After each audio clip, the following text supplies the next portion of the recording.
fraud is a tax on everybody. Can you explain why it's actually impacting them and why fraud actually raises costs? Basically, when people are determining what an APR for a certain line of credit and they're pricing risk, the portfolio is being priced into that as well. And so every portfolio will have fraud losses. So people may say, why do I care about fraud? I'm not running a lending company. It's not impacting me. The cost of things goes up because of how much people have to invest to prevent the bad guys from winning. If you turn off your fraud rules for sometimes as short as 5 seconds, you will get hit with fraud because people are always basically pen testing your system. APRs would be lower because delinquency would be lower. People could price risk way better. If it wasn't for fraud, the user experiences can be so seamless. If it wasn't for such prevalent fraud, we can do so many cool things. This week, I'm very excited about our guest. Ryan, I've known for some time by now. He has been kind enough to sit through Footprint dinners. We've gone on walks in the park. I've always said that I think identity is a romantic space. And we've walked around Washington Square Park in different seasons. More so, he is one of the sharper people, truly, who I've met, who has not just been in this space for a long time, but what I've always really appreciated is I think you're one very open to meet with new companies, and normally you're probably at the top of my leaderboard of people who will put me onto new tools that I had not heard of. Normally, I feel it's the other way around, but I think you bring like a very healthy skepticism just from many years in this phase of what can actually be done or not. So we have a lot to cover. I'm really excited, but maybe to start off, do you want to introduce yourself? Yeah, well, thanks for that introduction. I agree, fraud very romantic, yeah, I Romance love. scams are in. That's true. I love meeting with new vendors, just to kind of hear what people are working on, sort of see new approaches, and like you said, like you never know what fraud tool you're gonna need in the future, and so the only way to do that is to take meetings. So, yeah, I'll go ahead and introduce myself. I'm Ryan Hunter. I'm the director of identity and fraud strategy over here at Bilt Rewards. I've been in the fraud and identity space for about 10 years. Started my career over at Upstart, which was a peer-to-peer lender. Now it's rebranded as an AI lender. They went public in 2020, I believe, 2021. And then I joined Deserve in before that, but I joined Deserve and I was there for 6 years. Deserve did credit cards as a service, and I also ran fraud and identity over there. And now over here at Built, kind of doing the same thing. It's a little bit of a different space, kind of doing similar stuff around onboarding, but kind of looking at different sorts of fraud around the loyalty and points and gaming and login and all kinds of different events. So kind of looking at all sorts of different aspects of the call it fraud life cycle for all the way from onboarding, but throughout. So yeah, it's been a fun career, and I couldn't have asked for a better career to fall into. Now let's talk about that. Growing up, were you doing escape rooms? Did you watch Sherlock Holmes? When did you first start getting interested? Like, what skills do you think that you always had growing up that's like this could come together pretty nicely? And then when you got to Upstart, was it you're interested in lending and they're like, we need someone to work on fraud? Or was it I want to join a company that will let me work on fraud? I don't know if anything from my childhood really helped prepare me for this career. What was your Uh, first childhood memory, Ryan? oh God, I don't know. Good question. Great question. It was not nothing fraud related, I don't think. But yeah, I think that when I was at Upstart, I sort of started working there as basically in operations, and I was fresh out of college. I was just taking sort of like the first job I could get. I studied finance in college, but I took some time off after college to travel and took the first job I could when I got back. And I was working there, and I was quickly promoted doing a couple different things. And I kept noticing, I kept recognizing that certain loan applications had fake driver's licenses on them. And the way I was sort of recognizing this was because in high school, a lot of my friends had fake IDs. Not me, but a lot of my friends did. And because of that, I was able to recognize what a fake ID looked like, and I was sort of able to catch fraud that way, and I quickly was put as one of the early members of the fraud team. So that's kind of how I fell into it. I sort of fell into the lending side of the lending world, and then I sort of fell into the fraud world. And I guess maybe you said what sort of things from my childhood. Maybe having friends that had fake IDs. That was probably the biggest preparation for a career in fraud. Yeah, I guess that is not everybody's, but a lot of people's first introduction to uh, identity theft Yeah. as they grow up. First party fraud, you could say. It's become over a decade in the industry. Have you seen sophistication evolve from your classic mom and pop fake ID to get into a college bar to more Yes. sophisticated? What's that been like in terms of, we talk about arms races. We talk about it in, let's say, sports. If your rival goes out and gets big players, you need to. The fraudster versus fraud team one's interesting in that it's not as open. The fraudsters are professional and they're spending time and they will figure out what they want to do next, and you have to respond very quickly. What has that been like over a decade?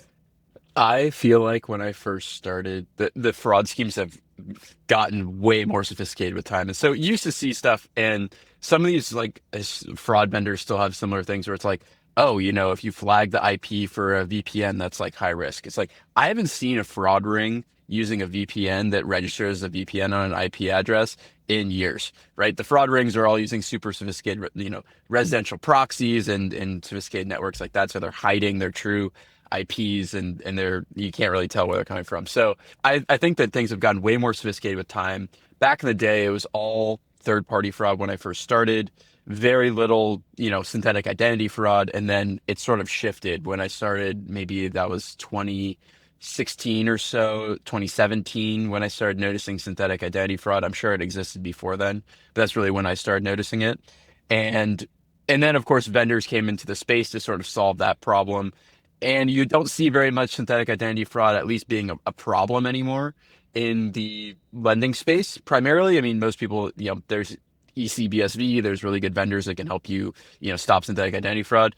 And so then in the last maybe call it 4 to 5 years, I definitely think in the lending space, it's shifted more towards first party fraud, which is just gone absolutely rampant in the industry because it's extremely hard to detect, very hard to stop, and it's hard to tell. It's hard to catch it before it happens. It's sort of like Minority Report. I think of it like future crime, right? Where it's like Mm. we're trying to the precogs. We're trying to figure out who these people are on the way in, and it's usually not shown in their credit data because they're purposely obfuscating it. And but yeah, that's sort of I sort of seen this transition, and of course the fraud rings today, the third party fraud rings, are doing extremely sophisticated things with phones, phone numbers, and just sort of like spoofing where their device is and things like that. So you see a lot of really sophisticated things now that I don't know if they were happening back in the day. I certainly wasn't recognizing them. Now I can recognize them a little more easily. But yeah, that's sort of how I've seen the evolution coming Now, on. can we go back 4 years ago? You said you noticed a rise of synthetic fraud. How do you notice that?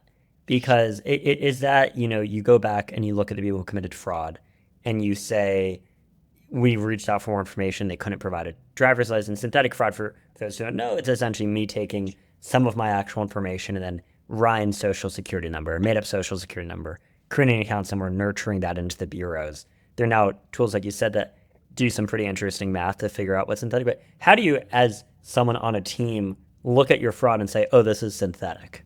Yeah. So a lot of the times, especially when you're thinking about SSNs, uh, you can tell that the SSN was either issued prior to their date of birth, which is an obvious massive tell, or that the individual identity has multiple SSNs associated with it. So those are all easy tells that you can figure it out.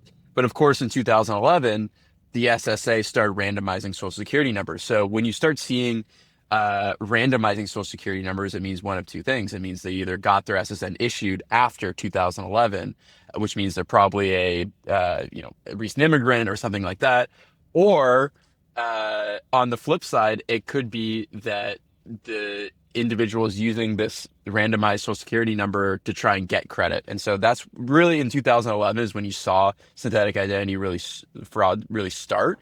But I didn't notice. I didn't even know it was a thing until maybe 2016, 2017. And, as of, I will call it 2020, it's maybe not a solved problem, but, there's authoritative sources with the ECBSV, which is electronic consent-based SSN verification, which is basically where fraud vendors, credit issuers can have direct connections with the SSA to sort of validate SSNs. And so we've seen that just the prevalence of social security of synthetic identity fraud has really gone down. They still attempt it, but you don't see it in lending as much. Obviously you still get onesie twosies, but you don't see it as prevalent. And that's because of these tools that exist in the market today. Now, you bring up a pretty interesting point around before 2011, you could somewhat guess what an SSN would be associated with. Can Mm. you expand on that a bit more and how I think people may think that the SSA and SSNs are these great sources, but why they're almost a bit too predictable from a fraud perspective? Yeah. So SSNs were issued basically the first 5 digits of an SSN. You can basically tell what state and what year it was issued within a certain level of tolerance. And they're basically issued in tranches, and you can see where it was. So like if you know that when I was born and where I was born and where my SSN was issued, you can sort of guess when my SSN, like the first 5 digits within a reason, right? It's harder to work backwards, but if you give me the first five, I can tell you where it was from. So basically we have and then in 2011 they stopped doing that because this social security number was never supposed to be this sort of private identifier for people. The social security number was just supposed to be a number so you can collect social security, and so Yep. no one used to get their SSNs until they got a job. So my mom, for instance, didn't get an SSN until she started receiving a paycheck in her whatever late teens or something like that. Whereas now there was a change that was made before. So I believe it was you cannot claim a deduction for children unless you have an SSN associated with that person. And so that was a change that the tax authority made, I believe. And when they did that, millions of children, I'm putting it in quotes, millions of children disappeared because parents were claiming they had all these children to claim the standard deduction and dependents on their tax returns. And so that's why SSNs are issued right when you're born, because parents want to get that deduction on their taxes. So that is sort of like a little history of the SSN. And basically now that all the SSNs are randomized when they're given out, we don't know where they're issued. They could be anywhere, which is probably a good thing for anonymity, but it's also makes it so it's harder to tell when SSN was issued or if this truly belongs to the individual. Because before it was like, oh, this person is 35 and the SSN was issued in 1960. Well, that's impossible. That cannot have happened, which means there's a typo, it's fraud, something like that. So that's all changed with the randomization. It's a really interesting history. I mean, it's a good case study of, I think other countries are intentional where they issue a national ID number, they want it to be an identifier. The SSN Yes, was never supposed to be that, but everybody's now just tried to force it into that bucket. exactly. And this was all because there was such a pushback for assigning numbers to citizens, I believe, which is funny because then they're like, okay, we're not going to give citizens like a number. And then they just made this social security number that. So it really was like counterproductive. And it also was never supposed to be secret. They used to send it out on a postcard. They still send it in a really terrible, like little cardboard piece of paper, but at least it's in a sealed envelope. In the past, they used to send it just on a open like postcard where anyone could see it. The mail carrier could look at it, etc. They don't do that anymore, but it never was meant to be private. It's also not a unique number. In that there are some people that have the same SSN. I don't know that to be. Is that true? I didn't know that. I believe that's true. They issued we'll have our footprint fact checkers go back and Yeah, comb this. I But I want that to be believe at the bottom, we, a we little disclaimer. we'll do a disclaimer. I believe that they stopped at some point. They made a change where they would no longer do this. But to your point at the beginning, it was less of a unique identifier. So I believe there are some overlapping SSNs. And also something funny about SSNs, they used to just give them sequentially. So like my Yeah. dad and his siblings have this sequential SSN, whereas that doesn't exist anymore, obviously. But I just think it's funny that like back in the day they didn't really care; they would just give sequential SSNs. Yeah, I have a funny story about social security numbers actually. from my Please. first job. I used to work on the phones in my very first few months there. And a woman called and she said, I have like sort of this crazy story. Looking back, was this a scam? I don't know, but let's just suspend disbelief for a little bit and just Hmm. pretend it's real.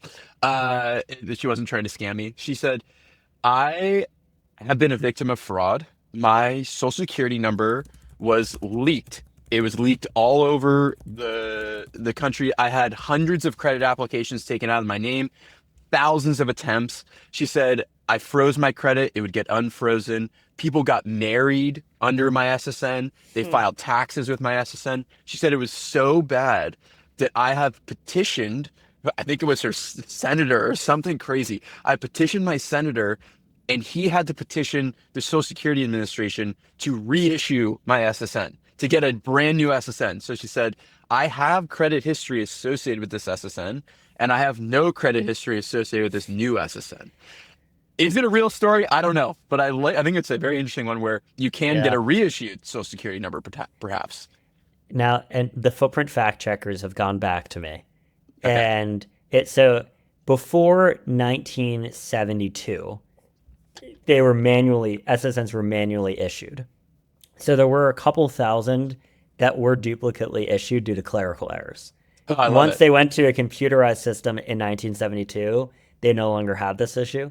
But they found that about 0.01% of SSNs issued before 1972 were dupes, uh, That's which funny. which is yeah, which is a real number. That's probably why the sequential SSNs happen because they're just going down the list of their Hmm. whatever their block of numbers, and if you Exactly, get your kids at the same time, they just give you sequential SSNs. You would be able to guess the person in line in front of you, the SSN. But kind of funny. exactly. Yeah, there you go. Now let's talk about first party fraud. You say that that's the biggest thing you're looking at now. From Let's take an outside perspective. Somebody may say the following two things. I'm curious how you respond. The first is, well, how are you supposed to know this is happening? This is psychology. This isn't identity. And the second is, well, that's unfortunate, but you can then offboard the person. And, if you've conned third party identity theft, at least they're only going to hit you once. So that's not ideal, but it's one time. How do you respond to those claims? I think that so it is very hard to determine who is doing it. It is, I will say, like geographically concentrated often to certain high risk areas. It's also, you can sometimes get some indication from their credit reports about things that are not credit related, but kind of may indicate that. And also from consortium fraud vendors where you can sort of see some of the stuff as well. So I'll say that there are signals. I'll say the signals aren't as strong as maybe the third party fraud signals are today. I don't know if that's because this is such a relatively new type of fraud, or if it's because they're purposely trying to obfuscate it. I mean, all this information is known at the credit bureau level, right? Like, I'll give you an example. Like, this was a credit washing case I had. And could you explain what credit washing is? Yeah, basically, like people were, this person in particular, this is a previous job, was basically they had delinquent trade lines and they were disputing these trade lines as fraud, even though they were almost certainly not. And they would, while you dispute a trade line, that trade line, while it's being researched by the issuer, is deleted from your credit report. So basically, they say you have a 90-day delinquent trade line. Someone comes in and they dispute that trade line with the issuer. The credit bureaus will remove it while the investigation is taking place. The e-Oscar, which is the uh, technology layer between the credit bureaus and the issuer, goes to the issuer. It says like, "Hey, this person's disputing it for fraud. Do you accept or not?" And between the time that falls off your credit report. So what people are doing is basically disputing all their things and then applying for credit. Their credit looks really good because they have no delinquency, and then they go through and they go through with like a 700 FICO. Then when those things get added back in, the next month they have a 550 FICO, which is probably their true risk. And I had this case where I had this person, I forget exactly the details of it, but I had never seen a credit report like it where they had like a FICO exclusion score, like a 9003 or something like that, but they had like indications that they previously or they had trade lines.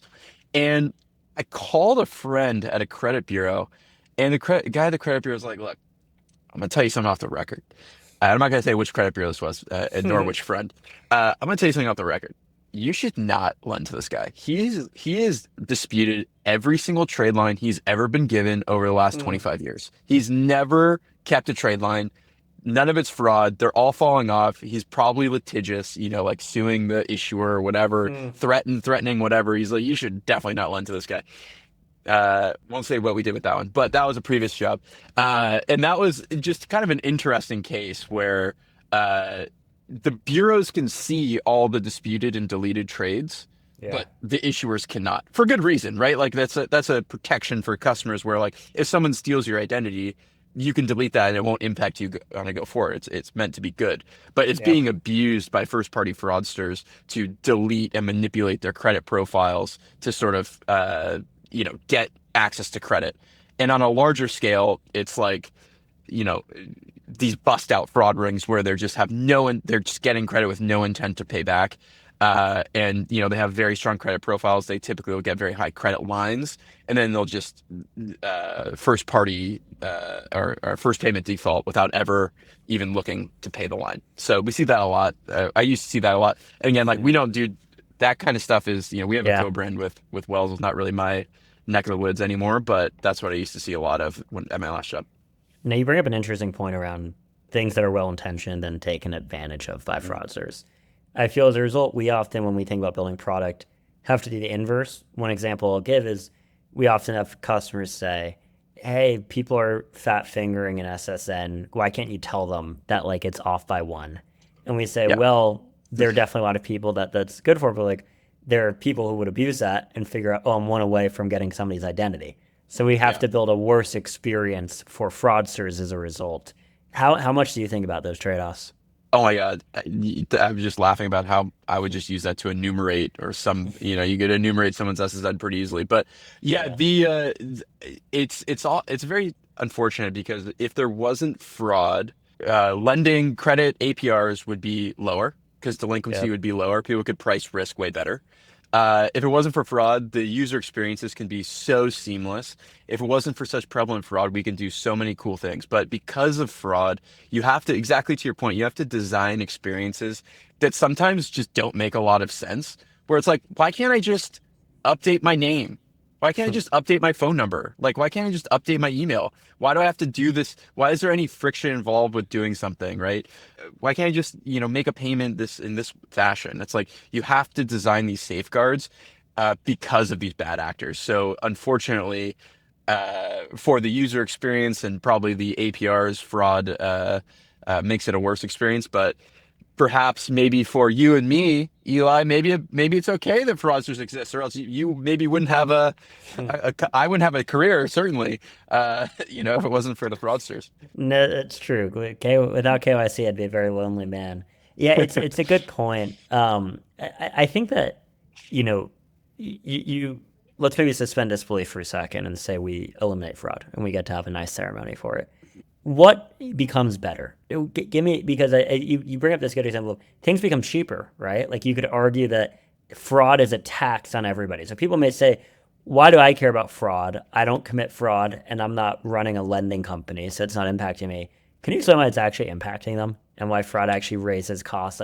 Like, 'cause it's an inflationary event. Yeah, for sure. I mean, like basically when people are determining what an APR for a certain line of credit and they're pricing risk, the oftentimes the overall risk of the portfolio is being priced into that as well. And so every portfolio will have fraud losses. And if you're not even talking about fraud losses, the operational expenditure that large issuers have to deal with, the fraud tools, there's so many different fraud tools that people have to use that lenders are using to onboard people. And they basically have to spend, I mean, for a big bank, millions and millions of dollars on this. Whereas if they didn't have to do that, they could be lowering the lowering the APRs, maybe improving the customer experience of the card, right? So if you get a credit card and you swipe in, it gets declined. Well, that's because they think it's fraud, even though it's not, right? The fraud models, if you're talking about transaction fraud, are flagging that transaction. You're having a bad experience. getting declined at a restaurant, perhaps. So it's things like that that are definitely taxes and just poor customer experience for good people. But certainly, like the cost of things goes up because of how much people have to invest to prevent the bad guys from winning. And it's not like, oh, we're in a good fraud time now. If you turn off your fraud rules for sometimes as short as 5 seconds, you will get hit with fraud because people are always basically pen testing your system.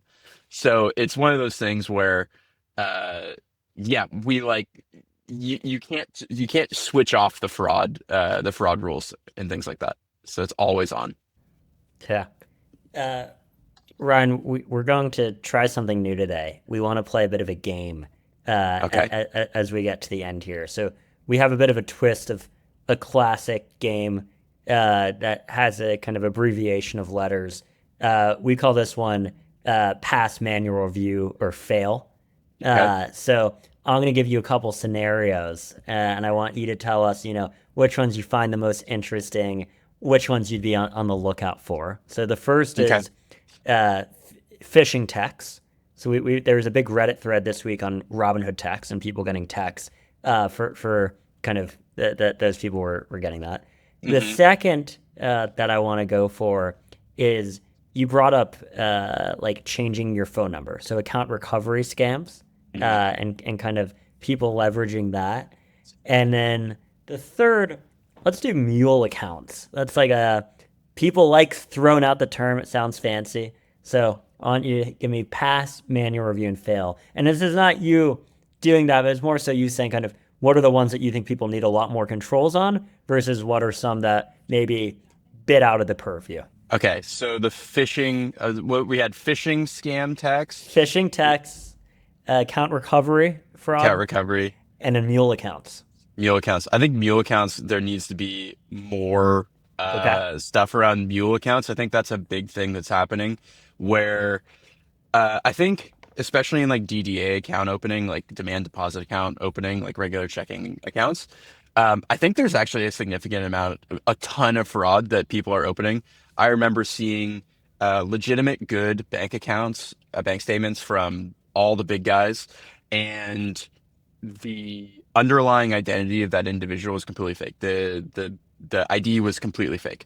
And what I've determined was that these people have lighter fraud rules on the checking account opening because they're not experiencing losses on these accounts. And so it's very hard to Yep. flag what's a true bad account. And so I think a lot of people are opening bank accounts, not committing fraud, especially not right away.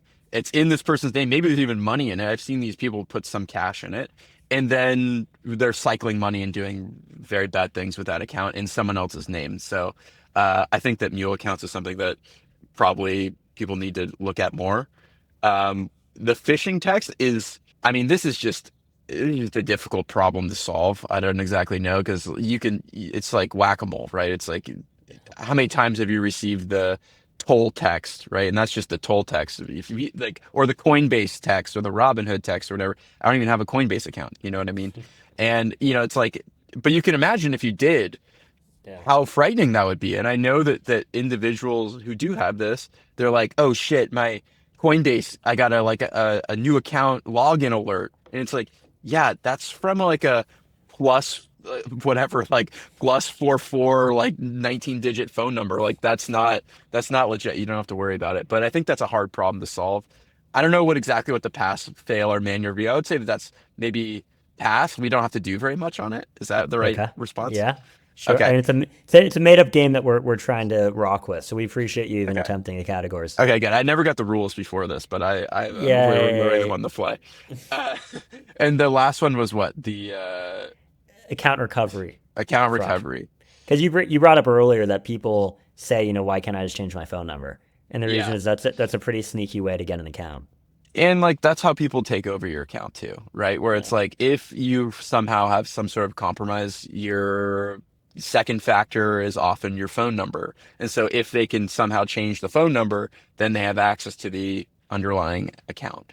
And so changing the phone becomes a really powerful thing. And especially as you know, eh, a lot of different companies use this phone number as an identifier and things like that. It becomes a really powerful thing to control. So like phone changes, email changes, uh, are things that I think have always been a problem, and I think different companies have gotten better at it. I think that no one's perfect, but yeah, the phone number changes and things like that are things that people definitely need to uh, keep an eye on for sure.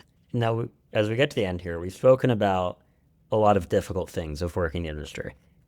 What gets you excited about it? Why do you still really enjoy doing it?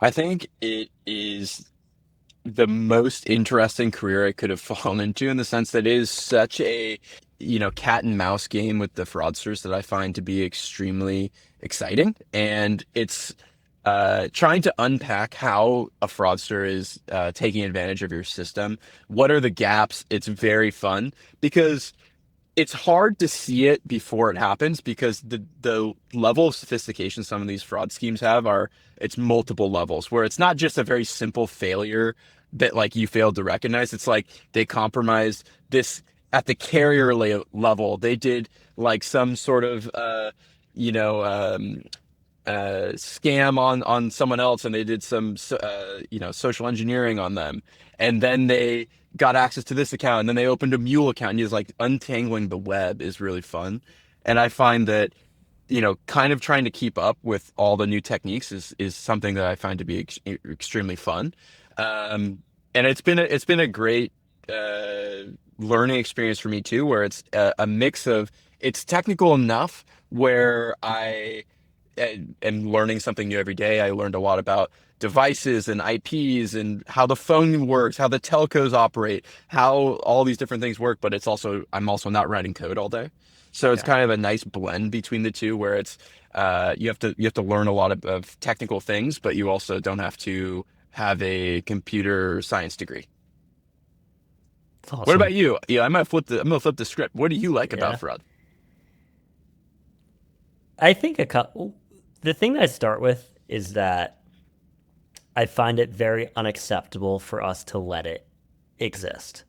It may sound weird, but I'm irked by the concept that to me conceptually this should be solvable. And I Hmm. may be wrong, but a big part of why I wanted to start the company is I just thought that it was very unfair and silly that we weren't able to identify people and that it really impacted people in this negative way. I think I was, though, equal parts excited by the upside of if we actually had a more trusting society where instead of being afraid of data, we were excited by what it could do, what we could then leverage and what we could give people access to. So that's what I found really interesting, and I think it's what I still am very passionate about, which is, as you said, the digital financial experience, which underpins most digital experiences, would be better for everybody if we could actually solve this in a scalable way. And then to your point, I think there are a lot of interesting geopolitics that don't even get discussed when it comes to fraud, just as fraud syndicates have become so much more sophisticated Yeah. and the amount of money that they're taking away from countries. Something I always find fascinating is the Golden Triangle in Southeast Asia and how they were taking so much money from China through pig butchering that Yeah. it's thought that she started funding juntas to go after them. And then they redirected their attention to the US. And this was in 2022, 2023, and there's been a huge spike in pig butchering in the Yeah. US since. So to me, it's this really interesting space too, where look, if you work in dev tools, totally cool. My guess is that the civil war in Myanmar won't impact your business. And I'm a huge history nerd, so I just think that's really interesting. I find that interesting because I would say that almost all the sophisticated fraud rings, the most sophisticated fraud rings, I'm not positive, but are state funded and state sponsored. Yeah. And because I can trace it back to certain adversarial regimes Hmm. or adversarial regions, we'll say. Yeah. And so you can see that, and and it's definitely been something that I've seen in my career too, where it used to be like two dudes trying to make some money, and now it's like these people are professionals, they're sophisticated, they have a lot of people, blah blah blah, like all these things. So I agree, it is crazy. And to your point around how is this tolerated, I find it bewildering to me that we will have a manhunt around the block for a guy who steals $200 out of a cashier, but someone who steals 50, 100, $200,000 from, I get it, it's a bank, but as someone who's lending, and you can't get anyone from a law enforcement agency to even pick up the phone or talk about it. And I've had cases where I have the person who's committing the fraud, the identities that he stole, all these things dead to rights, everything locked and loaded, sent it to police, never got a response, they said thanks, never heard back. They didn't care.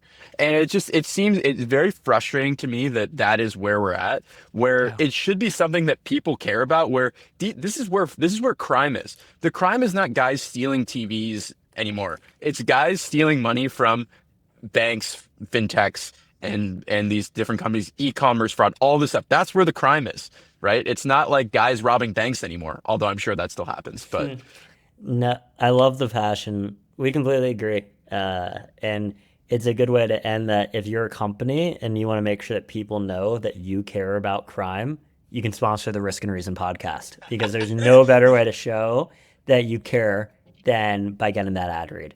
Ryan, thank you that's so true. much. This was a ton of fun. This was super interesting. I learned a ton. And I look forward to seeing you soon. Absolutely. Thanks for the time, Eli. It was great. Thank you.